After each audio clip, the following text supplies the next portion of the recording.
Okay, carbon മോളിക്യൂളിൻ്റെ molecular orbital diagram ഇങ്ങനെ വരക്കാം.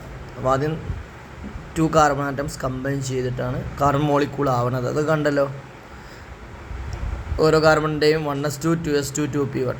ഇത് അടുത്തത് 2 കാർബൺ എയും ബിയും ഉണ്ടെന്ന് വിചാരിച്ചു വെച്ചു. ഇനി അതിൽ വേണ്ടത് ഇലക്ട്രോണിക് കോൺഫിഗറേഷൻ എഴുതുന്ന ഓർഡർ കണ്ടോ.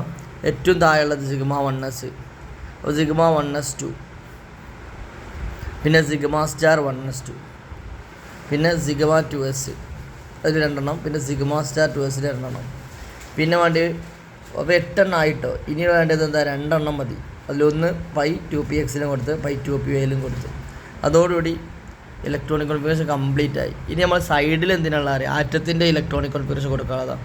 അപ്പോൾ ആദ്യത്തെ എൻ്റെത് എന്താ, അതിവിടെ ഇതാ, ഇതിൽ 1s2 1sൽ 2 എണ്ണം, പിന്നെ 2s2, പിന്നെ 2p1. അതേപോലെ അടുത്ത ആറ്റം ബി, അതിലും 1s2 2s2 2p1. ഇതാണ് അതിൻ്റെ, മനസ്സിലായാലോ.